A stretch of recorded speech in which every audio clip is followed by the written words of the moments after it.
வச்சுக்கிட்டு குழந்தைகளை விரட்டிக்கிட்டு அலையக்கூடாது. ஒரு சின்ன பையன் சொன்னான், எங்கள் அம்மா சாப்பாடு போடுறது தெரிஞ்சா நான் உடனே வீட்டை விட்டு வெளியில் ஓடி போடுவேன் அப்படின்னா. ஏன் அப்படி பண்ணுறேன்னு கேட்டோம். எங்கள் அப்பா கூட அது மாதிரி தான் சார் பண்ணுவார் அப்படிங்கிறான்.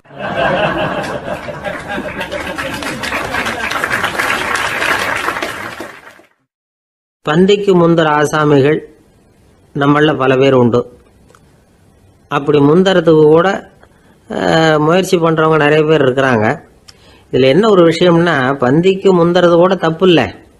ஆனால் அப்படி ஒரு விருந்தில் ஆளாக போய் உட்காந்து சாப்பிட்டா கூட வெளியில் வர்றப்ப என்ன பெரிய விருந்து வச்சுட்டான், சாம்பாரில் உப்பு இல்லை, ரசத்தில் காரம் இல்லை அப்படின்னு குறை சொல்லிகிட்டே வர்றது இருக்கு பாருங்க, அது சரியில்லை, நாகரிகமும் இல்லை. கல்யாண பத்திரிகையில் என்ன போட்டிருக்குது, என் பொண்ணுக்கும் இன்னார் பையனுக்கும் கல்யாணம், எல்லாரும் குடும்பத்தோடு வந்திருந்து மணமக்கள் ஆசீர்வதிக்கணும், இப்படி தானே போட்டிருக்கோம். குடும்பத்தோடு விருந்து சாப்பிட்டு சாப்பாடு எப்படி இருக்குன்னு அபிப்பிராயம் சொல்லிவிட்டு போங்க அப்படின்னா போட்டிருக்கு கல்யாண பத்திரிகையில். ஒருத்தர் வீட்டு விசேஷத்துக்கு போயிருக்கோம்னா எவ்வளவோ அசௌகரியங்கள் நமக்கு ஏற்படலாம். ஏராளமான கூட்டம் வந்திருக்கும். எல்லாரையும் அவங்க தனித்தனியாக கவனிச்சிக்கிட்டு இருக்க முடியாது. நாம தான் அனுசரித்து நடந்துக்கணும். நாமளாக போய் வாழ்த்த வேண்டியவங்களை வாழ்த்தி விட்டு சேரணும். அதை விட்டுட்டு பத்திரிக்கை கொடுத்தானேன்னு போனேன், கவனிப்பே சரியில்லை அப்படின்னு புலம்பிக்கிட்டு இருக்கக்கூடாது. ஒரு விருந்துக்கு போனால் அங்கே எப்படி நடந்துக்கணும் அப்படிங்கிறத பற்றி கூட அனுபவசாலிகள் சில விவரங்கள்லாம் சொல்லியிருக்கிறாங்க. இந்த காலத்தில் கல்யாணம், பிறந்த நாள், அது இதுன்னு நிறைய விருந்துகள் நடக்குது. அதெல்லாம் எதுக்காக? மனித உறவுகளை வளர்த்துக்கிறதுக்காக தான், வேற எதுக்கு? ஒரு விருந்துக்கு போனால் அமைதியாக பொறுமையாக போய் உட்காரணும். அடித்து பிடிச்சிக்கிட்டு இடத்த பிடிக்க போகிறேன் அப்படின்னு நிற்கக்கூடாது. முதல் பந்தி நடந்துக்கிட்டு இருந்தால் அது முடிஞ்சு இலை எடுத்து சுத்தம் பண்ணதுக்கு அப்புறம் போய் உட்கார்றது தான் நாகரீகம். இலை எடுக்கிறதுக்கு முன்னாடியே அங்கே போய் உட்காந்தா நல்லா இருக்காது. நீங்கள் சாப்பிட்டுட்டு உட்காந்துருக்கீங்களா, சாப்பிட்றதுக்கு உட்காந்துருக்கீங்களா, பார்க்குறவங்களுக்கு சந்தேகம் வந்துடும். அதே மாதிரி இலையில எல்லா ஐட்டமும் பரிமாறினதுக்கு அப்புறம் சாப்பிட ஆரம்பிக்கணும். ஒவ்வொரு ஐட்டமாக வைக்க வைக்க நாம் பாட்டுக்கு எடுத்து உள்ளே தள்ளிகிட்டே இருந்தோம்னா எதை வச்சோம் எதை வைக்கலன்னு பரிமாறினவரே குழம்பி போயிடுவார். ஏன்னா எப்போ பார்த்தாலும் இலை காலியாகவே இருக்கும். சாப்பிட்றப்போ உங்கள் சாப்பாட்டையே நீங்கள் கவனிக்கணும். அடுத்தவங்க இலையில என்ன இருக்குது, பக்கத்தில் இருக்கிறவர் எதை அதிகமாக சாப்பிட்றார், இதெல்லாம் நமக்கு என்னத்துக்கு? எல்லாரும் சாப்பிட்டு முடிக்கிற வரைக்கும் பொறுமையாக இருக்கிறது தான் நல்லது. நீங்கள் மட்டும் திடீர்னு பாதியில் எழுந்திரிச்சு பக்கத்தில் இருக்கிறவங்களுக்கு சங்கடமாக இருக்குமேங்கிறதெல்லாம் யோசிக்காமல் நீங்கள் பாட்டு எழுந்திரிச்சு போகக்கூடாது. பக்கத்தில் உள்ளவங்க உங்களை எழுந்திரிக்க சொன்னால் எழுந்திரிச்சு போகலாம். விருந்துகளில் சாப்பாட்டை வீணாக்கிறதே ஒரு நாகரிகமாக போட்டுது. இந்த காலத்தில் சாப்பாட்டுக்கே கஷ்டப்பட்டுக்கிட்டு பல பேர் இந்த உலகத்தில் இருக்கிறப்போ சாப்பாட்டை வீணாக்கிறது எவ்வளோ பெரிய மோசங்கிறத நினச்சி பார்க்கணும். வேணுங்கிற அளவுக்கு கேட்டு வாங்கி சாப்பிட்றது தான் முறை. விருந்தில் இந்த பஃபே அப்படின்னு சொல்லி ஒரு முறை சொல்கிறாங்கல்ல, அதாவது உணவு வகைகளையெல்லாம் பொதுவாக ஒரு இடத்துல வச்சுடுறது, நமக்கு தேவையானதை நாமே எடுத்து ஒரு தட்டில் போட்டுக்கிட்டு சாப்பிட வேண்டியது. இதில் கூட சில பேர் தேவைக்கு அதிகமாக எடுத்து போட்டுக்கிட்டு வீணாக்குறாங்க. சில சமயம் கடைசியாக சாப்பிட போகிறவங்களுக்கு எல்லா ஐட்டமும் கிடைக்காம போகலாம். அதை போய் பெருசு பண்ணிகிட்டு இருக்கக்கூடாது. என்ன சார் இந்த அளவுக்கு கூடவா நாகரிகம் தெரியாமல் இருக்கிறோம், இதை போய் பெருசாக சொல்ல வந்துட்டீங்களே அப்படின்னு நினைக்கலாம். ஒருத்தர் 2 பேருக்கு இந்த விவரம் தேவைப்படலாம். அவங்க காதலையும் இது விழட்டுமேங்கிறதுக்காக தான் இது. ஒரு பெரிய கல்யாண விருந்து நடந்துக்கிட்டு இருந்தது. விருந்து மண்டபத்து வாசலில் ஒருத்தர் நின்றுக்கிட்டு வர்றவங்களையெல்லாம் ரொம்ப மரியாதையாக வணங்கி உள்ளே அனுப்பி வச்சுக்கிட்டு இருந்தார். எப்படி தெரியுமா? வர்றவங்க கையெல்லாம் பிடிச்சி முத்தம் கொடுத்து அதுக்கப்புறம் உள்ளே அனுப்பி வச்சுக்கிட்டு இருந்தாராம்.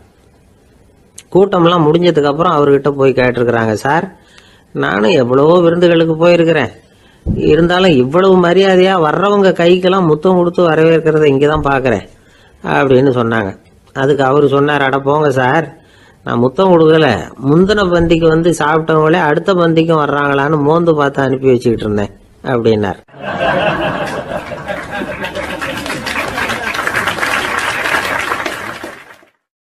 ஒரு ஊரில் ஒரு ராஜா இருந்தார். பெரிய அரண்மனையில் தான் இருக்கிறார். எல்லா வசதியும் இருந்தது. இருந்தாலும் அவர் எல்லாரும் சொல்கிறது எப்படி தெரியுமா, பிச்சைக்கார ராஜா. அப்படி ஒரு பேர் அவருக்கு நிலைச்சி போச்சு. ஜனங்களும் சரி மற்ற தேசங்களில் உள்ளவங்களும் சரி அவர் அந்த பேர் சொல்லியே குறிப்பிடுறது வழக்கமாக போட்டுது. இது அவருக்கு ரொம்ப கவலையாக போச்சு. என்ன இது, நம்மளை தேடி வர்றவங்களுக்கெல்லாம் நாம் சோறு போடுறோம், நம்ம புகழ்ந்து பாடல் ஏற்றி கொண்டு வர்ற புலவர்களுக்கெல்லாம் அவங்க எப்படி வந்தாலும் ஒருவேளை சோறு போடணுங்கிறது உத்தரவு, இவ்வளவுலாம் செஞ்சும் நம்மளை போய் பிச்சைக்கார ராஜான்னு எல்லாரும் சொல்கிறாங்களே, அது ஏன், எதுக்காக இப்படி சொல்கிறாங்க? இதுதான் ராஜாவுக்கு குழப்பம். சரி, இதை பற்றி நம்ம அமைச்சர்கள்கிட்ட கேட்கலாமா அப்படின்னு யோசனை பண்ணார். இந்த விஷயத்தை போய் அவங்கக்கிட்ட எப்படி கேட்குறதுன்னு அவருக்கு தயக்கமாக இருந்தது. கௌரவ குறைச்சலாக தெரிஞ்சுது அவருக்கு. சரி, சாதாரண குடிமக்கள்கிட்ட இதை பற்றி கேட்கலாமா அப்படின்னு யோசனை பண்ணார். கேட்கலாம், ஆனால் அவங்க யாரும் ராஜா முன்னாடி வந்து நின்று தைரியமாக பேசக்கூடிய அளவுக்கு இல்லை. ராஜாவோட குழப்பம் நாளுக்கு நாள் அதிகமாக போச்சு. கடைசியாக அவர் ஒரு முடிவுக்கு வந்தார். அதாவது இதை பற்றி ஒரு பிச்சைக்காரங்கிட்டே கேட்டு பார்த்துட்டா என்ன. இதுதான் அவர் பண்ண முடிவு. உடனே மாறு வேஷம் போட்டுக்கிட்டு நகர்வலம் போனார். ஒரு பிச்சைக்காரனை கண்டுபிடிச்சார். இதை பாருப்பா, நம்ம ராஜாவை எல்லாரும் பிச்சைக்கார ராஜான்னே சொல்கிறாங்களே, அதுக்கு என்ன காரணமாக இருக்கும் அப்படின்னு கேட்டார். அதுக்கு அவன் சொல்கிறான், இதுக்கான பதிலை இன்னும் ஒரு 30 நாளில் சொல்கிறேன் அப்படின்னா. உடனே இவருக்கு சந்தோஷம். உண்மையை அவங்ககிட்ட சொன்னார். நான் வேற யாரும் இல்லை, நான் தான் இந்த நாட்டு ராஜா. இப்போ நீ என் கூடவே வந்துடு, அரண்மனையிலேயே தங்கிக்கோ. 30 நாள் கழித்து எனக்கு பதில் சொல்லிவிட்டு அதுக்கப்புறமா நீ போகலாம் அப்படின்னு சொல்லி அழைச்சிட்டு வந்துட்டார். அரண்மனையில் ஒரு மூலையில் அவன் தங்கறதுக்கு இடம் கொடுத்தார். தினம் 2 வேளையும் இவனுக்கு சோறு போடுங்க அப்படின்னு உத்தரவு போட்டார். ராஜா கொடுத்த இடத்துல போய் உக்காந்துக்கிட்டான் அந்த பிச்சைக்காரன். தினமும் அந்த அரண்மனையில் நடக்கிறதையெல்லாம் கவனிச்சிக்கிட்டு வந்தான். வேளைக்கு சாப்பாடு வரும், சாப்பிட்டுக்கிட்டு இருக்கான். இப்படி 30 நாள் முடிஞ்சுது. ராஜா வந்தார். என்ன, என்னோட கேள்விக்கு பதில் என்னன்னு கண்டுபிடிச்சிட்டியான்னார். கண்டுபிடிச்சிட்டேன்னா. என்ன எல்லாரும் பிச்சைக்கார ராஜான்னு சொல்கிறாங்களே, அது நியாயமாக படுதா உனக்குன்னு கேட்டார். நியாயமாக தான் படுது, சந்தேகம் இல்லாமல் நீங்கள் பிச்சைக்கார ராஜா தான். என்னதான் நீங்கள் வசதியோடவும் படைபலத்தோடவும் இருந்தால் கூட நீங்கள் எங்கள் வர்க்கத்தை சேர்ந்த ஆசாமி தான் அப்படின்னு அடித்து சொல்லிவிட்டான் அந்த ஆள். எதனால் அப்படி சொல்கிறேன்னு கேட்டார் இவர். அரசே, ஒரு உண்மையை கண்டுபிடிச்சி சொல்கிறதா நான் உங்ககிட்ட சொன்னேன். நீங்கள் ராஜ பரம்பரைன்னா உடனே உங்கள் கழுத்தில் கிடக்கிற முத்து மாலையை கழட்டி பரிசாக கொடுத்துருப்பீங்க, பொன்னையும் மணியையும் கொடுத்துருப்பீங்க. ஆனால் நீங்கள் அப்படி செய்யலை. என்னை ஒரு மூலையில் உட்கார வச்சு 2 வேளை சோறு போட சொன்னீங்க. உங்களை தேடி யார் வந்தாலும், யார் வந்து பாராட்டி பேசினாலும் அல்லது பிரச்சனைகளை சொன்னாலும் நீங்கள் செய்கிற ஒரே காரியம் சோறு போடுறது தான். பிச்சைக்காரனுக்கு சோறு மட்டும்தான் உலகம். உங்கள் விஷயத்திலையும் நீங்கள் அப்படி தான் நினைக்கிறதாக தெரியுது. நல்லா கவனிங்க. எந்த ஒரு பிரச்சனைக்கும் சோறு தான் முடிவுன்னு நினைக்கிறீங்க பாருங்கள். நீங்கள் சந்தேகமில்லாத எங்களை சேர்ந்த ஆள் தான் அப்படின்னு விட்டான் அந்த பிச்சைக்காரன். அதுக்கப்புறம் தான் அந்த ராஜா தன்னுடைய தவறுகளை எல்லாம் தேர்த்திக்கிட்டாராம். பசின்னு வர்றவங்களுக்கு சோறு தான் போடணும், அது தப்பு இல்லை. பாராட்ட வர்றவங்களுக்கெல்லாம் சோத்தையே போட்டு அனுப்புனா இப்படி தான் பேர் வரும்.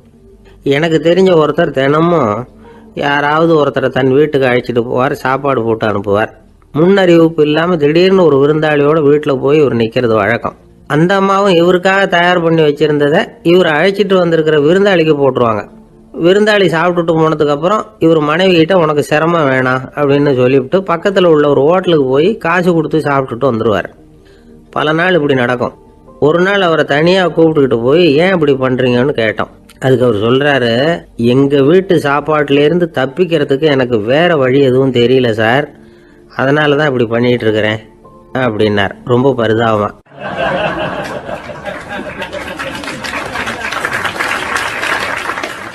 ஒருத்தன் எப்படி நடந்துக்கிறாங்கிறத வச்சு தான் அந்த ஆள் எப்படிங்கிறத நாம் முடிவு பண்ணுறோம். ஆளுமைன்னு சொல்கிறோம்ல, அதுக்கு சூழ்நிலைகளை ஆளுகின்ற தன்மை அப்படின்னு விளக்கம் கொடுக்குறார் ஒரு உளவியல் நிபுணர். சரி, ஒரு மனிதனுடைய ஆளுமையை உருவாக்குகிற விஷயங்கள் என்னென்ன? பிறப்பு, வளர்க்கப்பட்ட விதம், படிப்பு, நண்பர்கள், சமுதாயம், இப்படி நிறைய உண்டு. ஆளுமையின் அடிப்படையில் சில மனநோய்கள் உண்டாகுது. அதெல்லாம் என்னென்னங்கிறத தெரிஞ்சு வச்சுக்கிட்டோம்னா நம்ம கூட இருக்கிறவங்கள அடையாளம் கண்டுபிடிக்கிறதுக்கு அது ரொம்ப உபயோகமாக இருக்கும். ஃப்ரெனாய்டு ஆளுமை அப்படின்னு ஒன்று. இந்த கோளாறு உள்ளவங்க எப்படி இருப்பாங்க தெரியுமா? அதிக உணர்ச்சி, சந்தேகம், பொறாமை இதெல்லாம் அதிகமாக இருக்கும். வளைஞ்சு கொடுக்க மாட்டாங்க. அடுத்தவங்களோட இணக்கமான உறவு இருக்காது. அவங்க செய்கிற தப்புக்கெல்லாம் அடுத்தவங்களை குறை சொல்லிகிட்டு இருப்பாங்க. இது ஒரு ரகம். அடுத்தது ஸ்கிசாய்டு ஆளுமை அப்படின்னு சொல்கிறாங்க. இந்த கோளாறு உள்ளவங்க அடுத்தவங்களோட பழக கூச்சப்படுவாங்க. சின்ன வயசுலேயே இது ஆரம்பமாயிடுது. பகல் கனவுலேயே சஞ்சரிப்பாங்க. அவங்களுடைய விரோதம், கோபம் இதை கூட வெளியில் காட்டிக்க முடியாமல் இருப்பாங்க. இவங்களுக்கு அகமுகம், பிரச்சனைகள்லேருந்து ஒதுங்கி எதுலேயும் ஈடுபாடு இல்லாதவங்களாக இருப்பாங்க. இப்படி ஒரு ரகம்.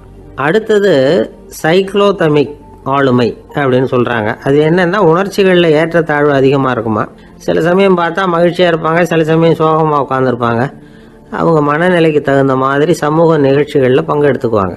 இன்னொரு வகை என்னென்னா எண்ணப்பீடிகை ஆளுமை அப்படின்னு பேர் வச்சுருக்கிறாங்க. அதுக்கு இவங்களுக்கெல்லாம் கரெக்டாக இருக்கணும், எல்லாம் சட்டத்திட்டம் இதுலேயும் ஒரு ஒழுங்குமுறை இப்படி எதிர்பார்க்குற மனோபாவம்.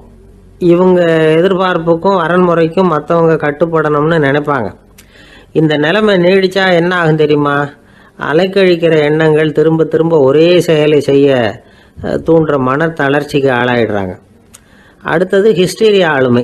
சின்ன விஷயத்தையெல்லாம் பெருசுப்படுத்தி நாடகமாக்குற நடிகர்கள் இவங்க. உணர்ச்சி அதிகம் உள்ளவங்க. இவங்க மன எழுச்சியில் பக்குவமின்மை, குழந்தைத்தனம், முதிர்ச்சியின்மை எல்லாம் இருக்கும். தன்னலம் மிக்க குணம், பிறர் தன்னை மட்டுமே கவனிக்கணும்னு நினச்சி செயல்படுறது, இதெல்லாம் இவங்க அடையாளம். அடுத்த ரகம் எப்படின்னா வளர்ச்சியற்ற ஆளுமைன்னு சொல்கிறாங்க.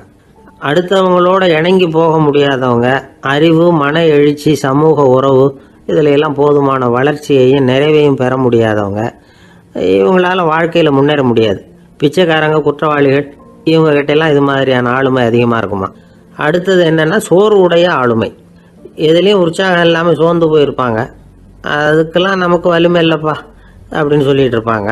சின்ன விஷயங்களுக்கெல்லாம் அதிர்ச்சி அடையிறது, வாழ்வின் சுவையை அனுபவிக்க முடியாதவங்க.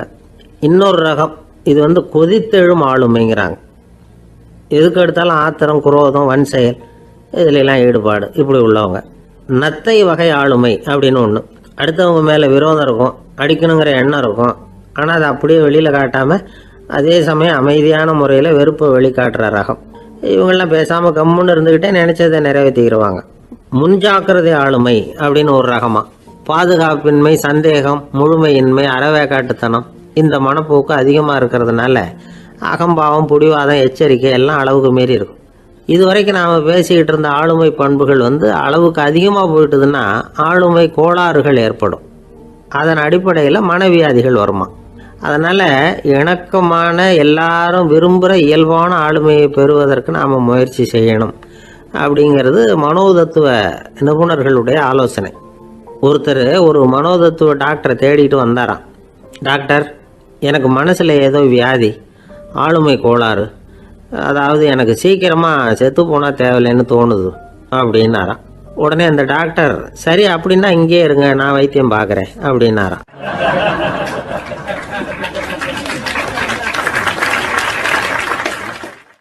ஆஃபீஸை முடிஞ்சு வீட்டுக்கு போகிற சமயத்தில் ஒருத்தர் கடைக்கு போய் ஸ்வீட் வாங்கினார். சரி, வீட்டுக்கு பிள்ளைங்களுக்கு தான் வாங்கிட்டு போகிறார் அப்படின்னு மற்றவங்க நினச்சாங்க. அவர் அப்படி செய்யலை. அந்த இடத்துலையே பொட்டலத்தை பிரித்தார். திருட மாதிரி அப்படியே சுற்றி ஒரு தரம் பார்த்துக்கிட்டார்.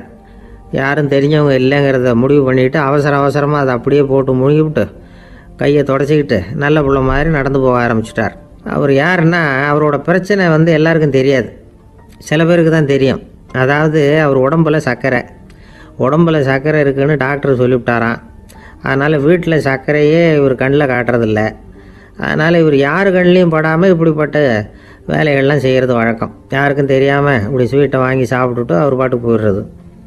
இப்படிப்பட்டவங்களுக்கெல்லாம் கொஞ்சம் ஆறுதலான தகவல் இன்றைக்கி. அது என்னென்னா, நாம் சாப்பிட்ற சர்க்கரைக்கும் நம்ம உடம்பில் உள்ள சில கோளாறுகளுக்கும் அப்படி என்ன தான் சம்மந்தம் இருக்குது. இதை பற்றி சமீபத்தில் சில ஆராய்ச்சிகள்லாம் நடந்திருக்குது. ஏன்னா சர்க்கரைன்னாவே விஷம் மாதிரி அதை பார்க்குறவங்களும் சில பேர் உண்டு. சின்ன பிள்ளைங்களுக்கு வயத்தில் பூச்சி உண்டாகிறதுலேருந்து பெரியவங்களுக்கு நீரிழிவு வர்ற வரைக்கும் எல்லாத்துக்கும் சர்க்கரை தான் காரணம்னு சொல்லிகிட்டு இருக்கிறோம். ஆனால் அந்த அளவுக்கு பயப்பட வேண்டிய அவசியம் இல்லை அப்படின்னு சொல்கிறாங்க. சர்க்கரை வியாதி, இருதய நோய், பித்த நீர்ப்பை நோய் இதெல்லாம் சில நோய்கள்லாம் நாம் சாப்பிட்ற சர்க்கரைக்கும் தொடர்பு இருக்குன்னு நினைக்கிறோம். ஆனால் அப்படி சம்பந்தம் உண்டுங்கிறதுக்கு போதுமான அளவுக்கு ஆதாரம் இல்லை அப்படிங்கிறாங்க ஆராய்ச்சியாளர்கள். ஒரே ஒரு சம்பந்தம் தான் உறுதியாக இருக்குதான். அதுவும் இந்த பல் சிதைவு அப்படின்னு இருக்கு இல்லையா, அந்த சர்க்கரை சாப்பிட்றதுக்கும் இந்த பல் சிதைவுக்கும் சம்பந்தம் இருக்குது அப்படிங்கிறத மட்டும் உறுதியாக சொல்கிறாங்க.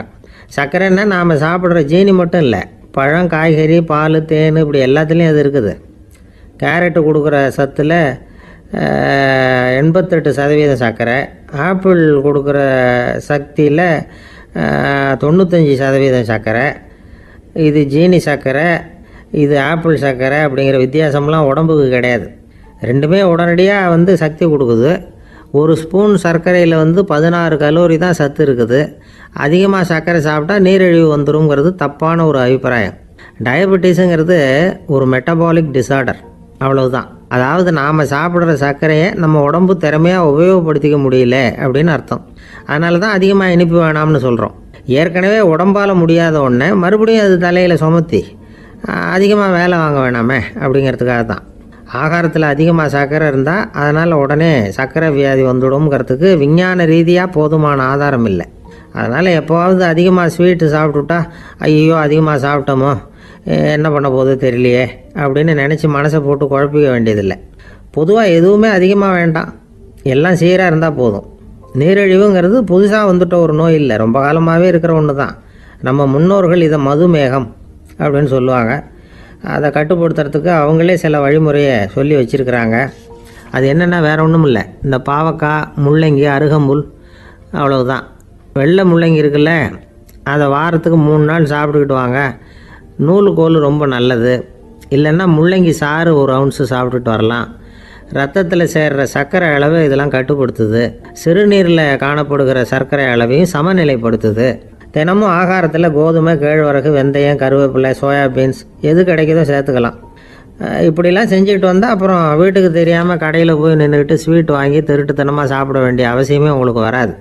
2 ஆசாமிகள் கடற்கரையில் உட்காந்து சாவகாசமாக பேசிக்கிட்டு இருந்தாங்களாம். ஒருத்தர் சொன்னார், இன்னொருத்தருக்கு தெரியாமல் ஸ்வீட்டு சாப்பிட்றதே எப்பவும் இடைஞ்சல் தான் சார். நேற்றுக்கு பாருங்கள் அப்படி தான் சாப்பிட்டுக்கிட்டு இருந்தேன், வீட்டுக்காரி கண்ணில் போட்டுவிட்டுது, அதுக்கப்புறம் ஒரே ரகலையாக போச்சு அப்படின்னாரா. எனக்கு கூட அப்படி தான் சார் ஆகிட்டுது, ஒரே ரகலை அப்படின்னாரா இன்னொருத்தர். நீங்கள் சாப்பிட்டதும் உங்கள் வீட்டுக்காரங்க கண்ணில் போட்டுவிட்டுதா சார் அப்படின்னு கேட்டிருக்காரு இவர். அதுக்கு அவர் சொன்னாராம், அப்படி இல்லை சார், கடைக்காரர் கண்ணில் போட்டுவிட்டுதோ, நான் அவருக்கு தெரியாமல் அந்த ஸ்வீட்டை அவர் கடையிலேருந்து எடுத்திருந்தேன் அப்படின்னு விளக்கம் கொடுத்தாராம் இந்த ஆள்.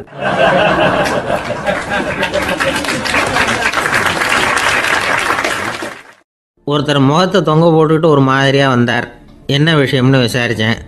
என்னுடைய நண்பன் ஒருத்தங்கிட்ட கருத்து வேறுபாடு, இனிமேல் நமக்குள்ளே எந்த சம்மந்தமும் வேணாம்னு நட்பை முறிச்சிட்டு வந்துட்டேன்னா. நண்பர்கள்னு இருந்தால் கருத்து வேறுபாடு வரத்தான் செய்யும்னு. கருத்து வேறுபாடு வராமல் இருக்கிறதுக்கு ஏதாவது வழி உண்டா அப்படின்னு கேட்டாங்க. அதை பற்றி நிபுணர்கள் சில யோசனைகளை சொல்லியிருக்கிறாங்கன்னு. முதல் விஷயம் என்னென்னா, உங்கள் நண்பனுக்கு ஒரு செய்தி சொல்லணும்னா அதை நீங்களே நேரடியாக சொல்லுங்கள், அல்லது உங்கள் கைப்பட கடிதம் எழுதுங்க. அதாவது நேரடி தொடர்பு முக்கியம். அதை விட்டுட்டு இன்னொருத்தர் மூலமாக நண்பர்களுக்கு செய்தி அனுப்புனா நீங்கள் சொல்கிற செய்தி அப்படியே போய் சேராது, அது சேதமாயிடும். கூட்டி குறைச்சி சொல்லிவிடுவாங்க, அது குழப்பத்தில் கொண்டாந்து விட்டுரும். இது ஒரு யோசனை. 2வது யோசனை என்னென்னா, நீங்கள் ஒரு நல்ல காரியத்தை செய்யும் பொழுது உங்கள் நண்பரையும் சேர்த்துக்குங்க, அவருக்கும் அதில் ஒரு ஈடுபாட்டை உருவாக்குங்க. 3வது யோசனை, நம்ம பக்கத்தில் இருக்கிற நண்பர் மகிழ்ச்சி அடைகிற மாதிரி ஏதாவது செய்யணும். சின்ன சின்ன செயல்களாக இருந்தாலும் பரவாயில்ல, அவர் நமக்கு எதுவும் செய்யலையே, நாம் எதுக்கு செய்யணும் அப்படின்னு நினச்சிக்கிட்டு இருக்கக்கூடாது. 4வது யோசனை என்னென்னா, உங்களுக்கு ஒரு பிரச்சனையா அல்லது உங்கள் நண்பருக்கு ஒரு பிரச்சனையா, எதுவாக இருந்தாலும் 2 பேரும் சேர்ந்து உட்காந்து ஆலோசனை பண்ணுங்கள். நம்ம யோசனையும் கேட்கப்படுதே அப்படிங்கிற நினைப்பே அவருக்கு ஒரு மன நிறைவை உண்டாக்குமா. 5வது யோசனை, உங்கள் நண்பர் ஏதோ ஒரு காரியத்தை செய்கிறார், நீங்கள் உடனே அவசரப்பட்டு நீ செய்கிறது தப்புன்னு தீர்ப்பு சொல்லக்கூடாது. அவர் அதை செய்கிறதுக்கான நியாயங்கள் எவ்வளோ இருக்கும், அதை புரிஞ்சுக்கிறதுக்கு முயற்சி பண்ணணும். 6வது யோசனை, உங்கள் நண்பர் என்ன சொன்னாலும் அதை பொறுமையாக கேளுங்க. அவர் சொல்கிறத புரிஞ்சுக்கணும், அவர் சொல்ல விரும்புகிறத புரிஞ்சுக்கணும், அவர் சொல்ல முடியாமல் தவிக்கிறதையும் புரிஞ்சுக்கணும். இப்படி 3 விதமாகவும் அவரை புரிஞ்சுக்கிட்டு அதுக்கு தகுந்த மாதிரி செயல்படணும். 7வது யோசனை என்னென்னா, உங்கள் நண்பர் உங்ககிட்ட ஏதோ ஒரு கருத்தை சொல்கிறார், அது உங்களுக்கு பிடிக்கல, அதுக்காக உடனே நீ சொல்கிறது சரியில்லை, நான் ஒத்துக்க மாட்டேன் அப்படின்லாம் மறுத்துக்கிட்டு இருக்கக்கூடாது. அவர் சொல்கிறத கேட்கணும், பொறுமையாக சிந்திக்கணும், அதுக்கப்புறம் பதில் சொல்லணும். இப்படிலாம் நடந்துக்கிட்டால் நண்பர்களுக்குள்ள கருத்து வேறுபாடு வர்றதுக்கு வாய்ப்பே இருக்காது அப்படின்னு வல்லுநர்கள் தொகுத்து சொல்லியிருக்கிறாங்க இந்த யோசனைகளை. எனக்கு தெரிஞ்ச சில நண்பர்கள் உண்டு, அவங்களுக்குள்ளேயும் கருத்து வேறுபாடுகள் வராமல் இருக்கிறதுக்கு சில நுட்பங்களை கையாளுறது உண்டு. ஒருத்தர் சொன்னார், அந்த டாக்டர் சின்ன வயசுலேருந்து என் கூட பழகினவர், நாங்கள் 2 பேரும் இணை பிரியாத நண்பர்கள், இருந்தாலும் எனக்கு உடம்பு சரியில்லைன்னா நான் அவர்கிட்ட வைத்தியம் பார்த்துக்க மாட்டேன் அப்படின்னார் ஒருத்தர். ஏன் அப்படின்னு கேட்டேன். எங்கள் நட்பு கெட்டுப்படக்கூடாது இல்லையா, அதனால தான் அப்படின்னாரு இவர்.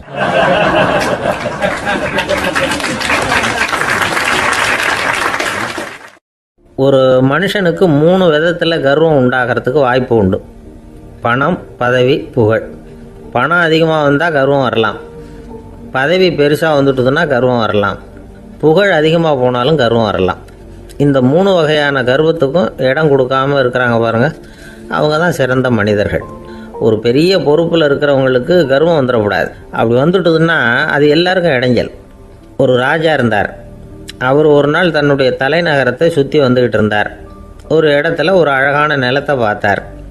ஆஹா, இந்த இடத்துல நமக்குன்னு ஒரு மாளிகையை கட்டினா எவ்வளோ நல்லாயிருக்கும் அப்படின்னு நினச்சார். ராஜா நினச்சா அது முடியாத காரியமா? சரி, இந்த நிலம் யாருக்கு சொந்தம்னு விசாரிங்க அப்படின்னார் பக்கத்தில் இருந்தவங்கக்கிட்ட. அவங்கெல்லாம் ஓடி போய் விசாரித்தாங்க. அந்த இடம் ஒரு வயசான கிழவிக்கு சொந்தம், வயசான அம்மாவுக்கு சொந்தமாக. அந்த அம்மா தான் அதில் ஒரு குடிசையை போட்டு குடியிருந்துகிட்டு இருக்கிறாங்க.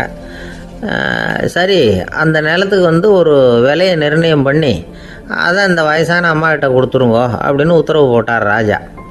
ஆனால் அந்த அம்மா, இது எங்கள் பூர்வீக இடம், இதை விற்க மாட்டேன் அப்படின்னு சொல்லிவிட்டுது. சரி, 2 பங்கு விலை கொடுக்குறோம்னு சொல்லி பாருங்க அப்படின்னாங்க. அப்படியே சொன்னாங்க அரண்மனை ஆட்கள். அதுக்கும் சம்மதிக்கலை அந்த அம்மா. இதை கேள்விப்பட்டதும் ராஜாவுக்கு கோபம் வந்துட்டுது. தன்னுடைய ஆளுங்களை கூப்பிட்டார். போய் அந்த குடிசையை பிரித்து எறிங்க, காசெல்லாம் ஒன்றும் கொடுக்காதீங்க அப்படின்னு கத்தினார். அவ்வளோதான். அடுத்த நிமிஷம் அரண்மனை ஆசாமிகள் போனாங்க, குடிசையை பிரித்து எரிஞ்சாங்க. அந்த வயசான அம்மா இருக்குது, அதுவும் அந்த இடத்த விட்டு துரத்தி விட்டாங்க. அந்த இடத்துல ஒரு அரச மாளிகையை கட்டி முடிச்சிட்டாங்க. அந்த வயசான அம்மா பாவம், ராஜாவே இப்படி பண்ணால் யார்கிட்ட போய் முறையிட முடியும்? ஒரு ஞானி இருந்தார், அவர்கிட்ட போய் சொன்னாங்க. அவர் இவங்க சொன்னதை கேட்டு மனசில் வச்சுக்கிட்டார். ஒரு நாள் அந்த ராஜாவே இந்த ஞானியை கூப்பிட்டார்.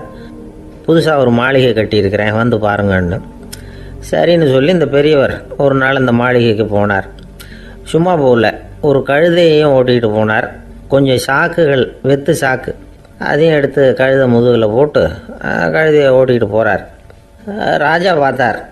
அவருக்கு இது ஆச்சரியமாக இருந்தது. என்ன இது, மாளிகைக்கு வந்துட்டு போங்கன்னு கூப்பிட்டா கழுதை, சாக்கு இதெல்லாம் கொண்டு வராரு, ஒன்றும் புரியலையேன்னு நினச்சார். எதுக்காக இதெல்லாம்னு கேட்டார். அரசருடைய தோட்டத்திலேருந்து கொஞ்சம் மண் எடுத்துகிட்டு போகிறதுக்கு ஆசைப்பட்றேன், அதுக்கு நீங்கள் அனுமதி கொடுக்கணும் அப்படின்னாரு இவர். இது என்ன வேடிக்கையான கோரிக்கையாக இருக்குது அப்படின்னு நினச்சார் ராஜா.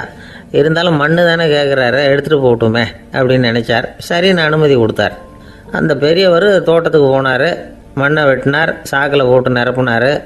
ராஜாவை கொஞ்சம் கிட்ட வாங்கன்னு கூப்பிட்டார். இந்த மண் மூட்டையை தூக்கி கழுதையோட முதுகில் வைக்கணும், கொஞ்சம் உதவி பண்ணுங்கன்னார். ஓ, பண்ணுறேனே அப்படின்னு சொல்லி ராஜா கிட்ட போனார். மூட்டையை தூக்கி பார்க்குறாரு, முடியல, திணறி போயிட்டார். இப்போ அந்த ஞானி பேசினாராம். அரசே, இந்த ஒரு சாக்கு மண்ணையே உங்களால் தூக்க முடியல, அந்த கிழவிகிட்ட இருந்து அந்த அக்கிரமமாக அபகரித்த இந்த தோட்டம் பூராவையும் சுமக்கணும்னு ஆசைப்படுறீங்களே, அது உங்களால் முடியுமா அப்படின்னு கேட்டாராம். ராஜா யோசனை பண்ண ஆரம்பித்தார். தன்னுடைய செயலுக்காக வருத்தப்பட்டாராம். அந்த வயசான அம்மாவை உடனடியாக வரவழைச்சார். தாயே, தப்பு பண்ணிட்டேன், என்னை மன்னிச்சுக்குங்க, இன்னையிலேருந்து இந்த மாளிகையும் தோட்டமும் உங்களுக்கு தான் சொந்தம் அப்படின்னு சொல்லிவிட்டாராம். போகிறப்ப இந்த உலகத்திலேருந்து எண்ணத்தை எடுத்துகிட்டு போக போகிறோம், அதனால் ரொம்பவும் அலட்டிக்க வேண்டியதில்லை, கர்வப்பட வேண்டியதில்லை அப்படிங்கிறது ஒரு பெரிய உபதேசம். ஒரு பெரிய மனுஷன் சாக கிடந்தார், ரொம்பவும் அழுதார். ஏன் அழறீங்க அப்படின்னு கேட்டாங்க சுற்றி இருந்தவங்க. நான் சாகிறதுக்காக கவலைப்படலை, நான் நம்ம ஜனங்களுக்காக எவ்வளவோ காரியம்லாம் செஞ்சுக்கிட்டு வந்தேன். நான் செஞ்சுக்கிட்டு வந்த சேவையை இனிமேல் யார் செய்ய போகிறாங்க, அது யாரால் முடியும், அதை நினச்சி தான் அழறேன் அப்படின்னாராம். ஒருத்தர் முன்னாடி வந்தார். அதுக்காக நீங்கள் கவலைப்படாதீங்க, உங்கள் சேவையை தொடர்ந்து செய்கிறதுக்கு என்ன மாதிரி இளைஞர் பட்டாலும் தயாராக இருக்குது, இருந்தாலும் எங்கள் கவலை என்னென்னா அப்படின்னு இழுத்தார். என்ன சொல்லுங்கன்னு கேட்டார் அவர். நீங்கள் இது வரைக்கும் என்ன சேவை செஞ்சுக்கிட்டு வந்தீங்க, அதுதான் எங்களுக்கு இன்னமும் புரியாத புதிராக இருக்குது அப்படின்னாராம் அவர்.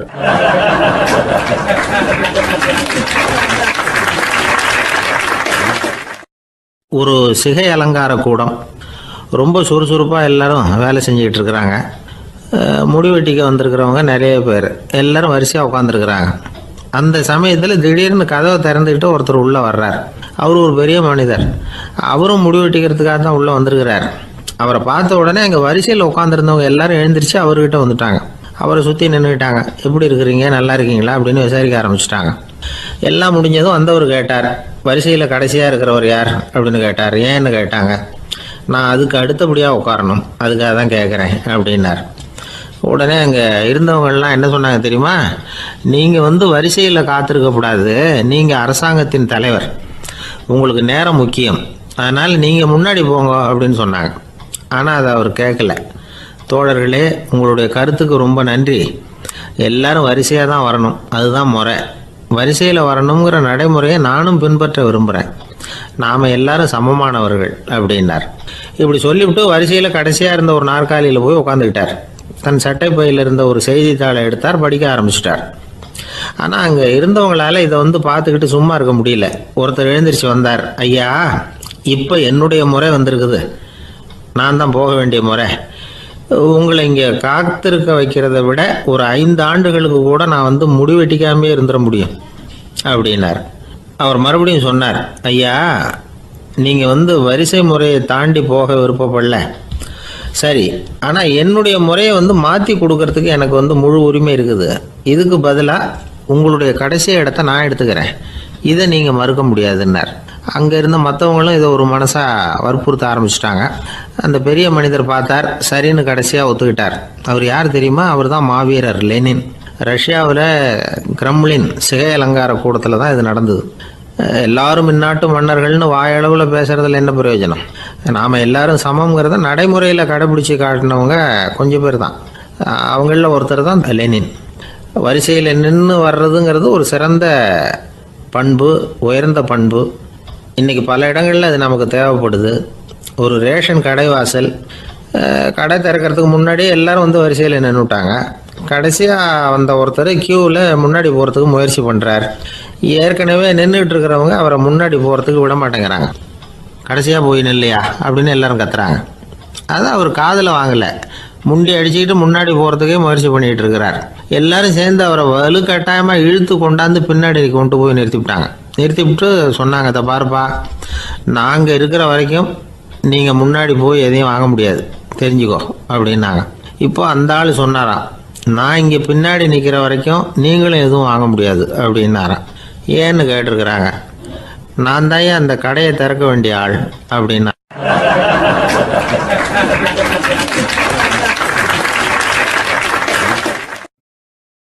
ஒரு நண்பர் அவசரமாக என்கிட்ட ஓடி வந்தார். அப்புறம் சொன்னார், என்னால் நம்பவே முடியல சார், என் பையனா இப்படி அப்படின்னு சொல்லி ஆச்சரியப்பட்டார். உங்கள் பையன் அப்படி என்ன தான் செஞ்சுட்டான் அப்படின்னு கேட்டேன். என்னால் முடியாத ஒரு காரியத்தை அவன் செஞ்சுட்டான் சார் அப்படின்னார். அது என்னன்னு தான் சொல்லுங்களேன். என்ன 5வது வகுப்பில் அவன் ஒரே தடவையில் தேறிட்டான் சார், அதாவது ஒரே அட்டம்ப்டில் பாஸ் ஆகிருக்கான் அப்படின்னார் மூச்சு வாங்க. கஷ்டப்பட்டு பரீட்சை எழுதுனது அவன், இவருக்கு ஏன் மூச்சு வாங்குது? நம்மால் செய்ய முடியாத ஒரு காரியத்தை இன்னொருத்தர் செய்யும் பொழுது அது நமக்கு ஆச்சரியமாக இருக்குது. சர்க்கஸ் பார்க்குறோம், ஒருத்தர் அந்த இடத்துல தொங்குறார், அது நமக்கு ஆச்சரியம். ஏன்னா அது நம்மால் முடியாத காரியம். நம்மால் முடியாத ஒன்றை அடுத்தவர் எளிதாக செய்யும் பொழுது நாம் மருள்வது இயற்கை. இதை தான் தொல்காப்பியம் மருட்கை அப்படின்னு சொல்லுது. இந்த வியப்பு இருக்குதே, இது 4 வகையில் ஏற்படுறதாக தொல்காப்பியம் சொல்லுது. அது என்ன 4 வகை? முதல் வகை எப்படின்னா, புதுமையான அரிய செயல்களை செய்கிறது. 2வது வகை என்னென்னா பெரும் செயல்களை செய்கிறது. 3வது வகை என்னென்னா மிக நுட்பமான செயல்களை செய்கிறது. 4வது வகை என்னென்னா ஆக்கம் தரும் செயல்களை செய்கிறது. புதுமை, பெருமை, சிறுமை, ஆக்கமோடு மதினம் சாலா மருட்கை 4 அப்படிங்கிறது தொல்காப்பியம். இன்றைக்கி விஞ்ஞானம் புதுசு புதுசாக எதையோ கண்டுபிடிக்குது. ஆரம்பத்தில் அது ஆச்சரியமாக இருக்குது, அப்புறம் அது நமக்கு பழகி போடுது. வானொலி பெட்டி புதுசாக வந்தப்போ ஒரு பெட்டி பேசுதுங்கிறது எவ்வளோ பெரிய ஆச்சரியம். இப்போ யாரும் அதை ஆச்சரியமாக பார்க்குறதில்ல. மதினம் சாலா மருட்கை அப்படின்னு ஒரு சொற்றொடர் வருது பாருங்கள், அதில் கருத்தாழம் உண்டு. எதை பற்றியும் போதுமான அளவு புரிந்து கொள்ளாத போது ஒருத்தர் ஆச்சரியப்படுறார். புரிந்து கொண்ட பிறகு ஆச்சரியம் மறைஞ்சு போடுது. மிக நுட்பமான செயல்களும் நம்ம ஆச்சரியப்பட வைக்கும். ஒரு அரிசியில் ஒரு திருக்குறள் எழுதி காட்டுறாங்க. ஒரு முட்டை ஓட்டுக்குள்ளே ஓவியம் தீட்டி காட்டுறாங்க.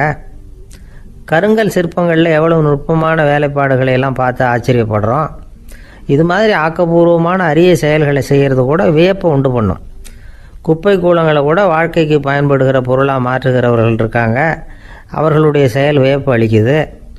இடைக்காட்டு சித்தர் பாடின மூவடி 30ங்கிற நூலில் வர்ற ஒரு பாடல், ஆற்றல் பிறர் அறிதலின் அகம் கிளர்வு உறுதலின் கற்று அறி பாணர் கெழுமிய கோடலின் தோற்றம் உருகவே போற்றல் சால் வியப்பே. ஒருத்தருடைய ஆற்றல் தெரியாமல் இருந்தது, அவருடைய அரிய செயலை பார்க்கும் பொழுது வியப்பாக இருந்தது, மனசுக்குள்ள கிளர்ச்சி. பாவலர்கள் இவர்களுடைய புகழை பாடி மற்றவர்களும் தெரிந்து கொள்ளுமாறு செய்கிறார்கள். அப்படிங்கிறது தான் ஒரு யதார்த்தமான உண்மை. ஆக எல்லா வகையிலும் மக்கள் தங்களுடைய வாழ்க்கையில் முன்னேறுவதற்கான வழிகாட்டுகிற ஒரு மெய்ப்பாடு தான் வியப்புங்கிறது. இந்த காலத்தில் நம்ம எப்படியெல்லாம் ஆச்சரியப்பட வைக்கிறாங்க. ஒரு ஆளை பிடிச்சி ஜெயிலில் கொண்டு வந்தாங்க. ஜெயில் அதிகாரி அவனை ரொம்ப ஆச்சரியமாக பார்த்தாரான். இவன் கேட்டான், ஏன் சார் அப்படி பார்க்குறீங்க, நான் இப்போ இங்கே வர்றது உங்களுக்கு ஆச்சரியமாக இருக்குதா அப்படின்னு கேட்டிருக்கான். இதுக்கு ஜெயில் அதிகாரி சொல்லியிருக்கார், நீ இப்போ இங்கே வந்ததில் எனக்கு ஒன்றும் ஆச்சரியம் இல்லைப்பா, ஏற்கனவே நீ இங்கேருந்து விடுதலையாகி போய் 6 மாதம் ஆச்சு, இவ்வளவு லேட்டாக வர்றியே அதுதான் எனக்கு ஆச்சரியமாக இருக்குது அப்படின்னாரான்.